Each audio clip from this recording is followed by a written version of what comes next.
625. Let's get into it before we run out of time here. So in the file 196 section, we have changed this luminosity key for the ash colors, the grayscale. If we have dark grays, they are still going to map to nothingness for the v16 tile value. In Purehue function section, within unit test main for Purehue, we have added this invisible ash section.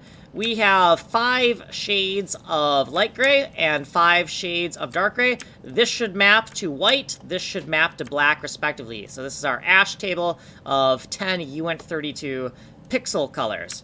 The alpha channel I just arbitrarily assigned to FF or 00. So let's scroll down here and see where we're testing that. So right here, we're going to make a shorthand reference to this conversion function that converts the UNT32 value to a 3-bit color bracket.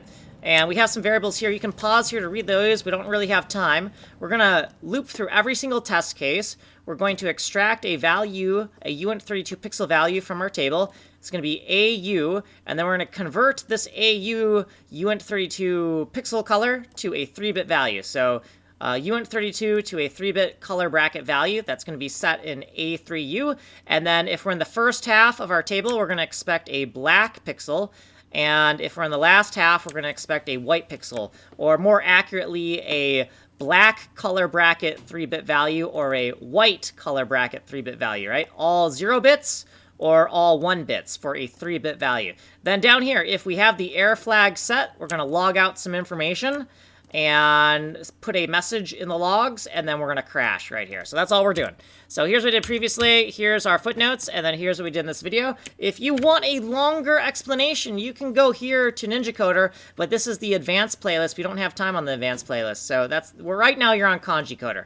Source code is here. Ways to get hold of me are here. Like, subscribe, send money in the mail. I am Kanji Coder. I'm making a game engine from complete scratch in JavaScript using a C99 style. It's a proximity bomb game. A fractal geometry proximity bomb game with bombs that blast in different directions, like vertically, horizontally, and 4-way. And you can use it to create action-packed puzzle games. So like and subscribe.